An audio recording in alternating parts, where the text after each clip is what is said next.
All right, Coach, it's a rematch 2 weeks after Carolina. What can change in such a short period of time for these two teams? I really hope our shooting percentage changed quite a bit. We were 1 for 16 in the first quarter, and we played, a fair amount of defense. And we've got to put those shots away against a good team like this, and we can't keep playing catch-up as the game goes on. What did you learn in a similarly tough ACC tournament last year? When you look at this year, it's 4 top 6 teams fighting for this trophy. Yeah, it's really grueling. It's a lot of talk between the coaches about the tournament, and the 4 teams that are in it have been through quite a bit and had some pretty good success against other tough ACC teams. And your hope is to go in and beat your next opponent and try to win the ACC tournament, and more importantly, come out healthy so you're ready to go for the NCAAs. And how much health-wise has this now week and a half really between games helped you out at this time of the year? I think it's helped us quite a bit. We had Henry missed the Hobart game, missed half of the Carolina game basically, and then Randy had missed quite a bit going into this, and I think it was about 50-60% in the last game. So coming off a Hobart game where we got to play a lot of people, rest the guys pretty much for a half, and then have the number of days off before the tournament has really helped us going into the season this time of year. Now that he's pled guilty, do you have any kind of future on what Hayes McGinley might look like on this team? I think Hayes has gone through quite a bit, done a lot on his own to make sure that he's learned from this situation, and I think he has. I think he's learned quite a bit, and he's got to go through a little bit more of a process before we can say anything else. In the future, do you hope to have him back on the team? I think he's got to go through this process first before we can make more comments on it. What process are you referring to? Just to clarify. I think a university process.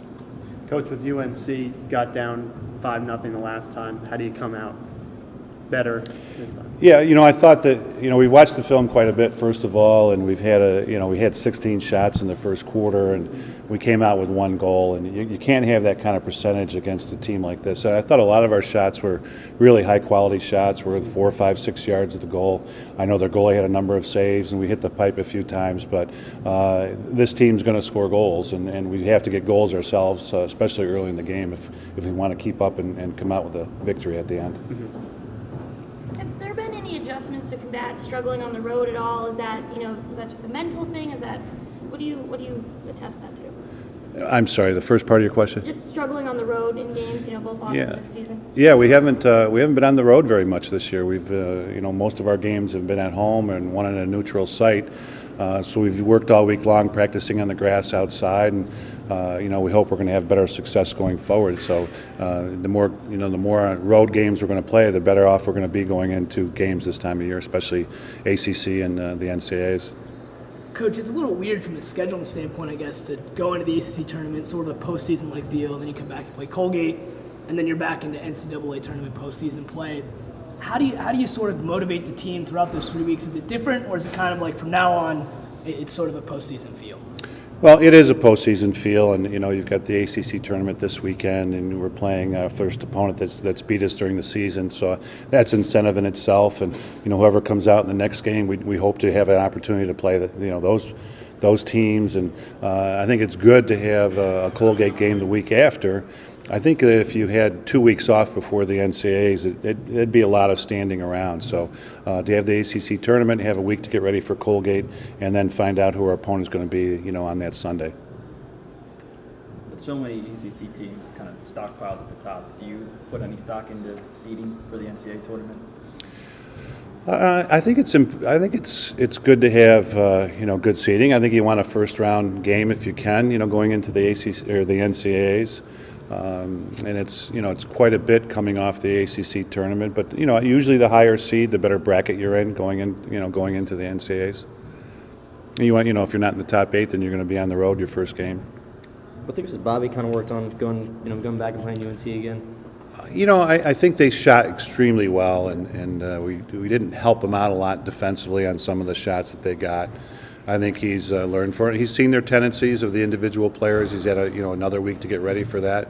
So I think that will help, and I think he's anxious to get back out there against this team in a game situation. Even though you went to Warren in the second half, is your hope to have Bobby there 60 minutes kind of player again? Yeah, oh yeah, definitely. You know, I think especially in the clearing situations, we gave up a couple goals in the second half, and you know, in that game, and just I was looking for some kind of spark, some kind of change. You know, putting a lefty in instead of a righty. I thought they were shooting extremely well, and this one, I don't think we're going to have to do that in this game. Coach, I know your man-down unit's been pretty successful. I know Bobby Tate's in there often. What kind of makes him a man-down specialist per se?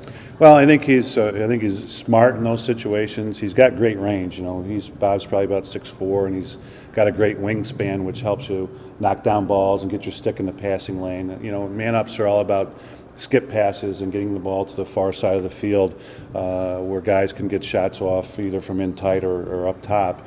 And I think him having that extra range and having good knowledge, good preparation of what other teams like to do. He hasn't had a ton of game situation in a 6-on-6, so I think he can take a lot of pride being on the man-down defense. Mm-hmm.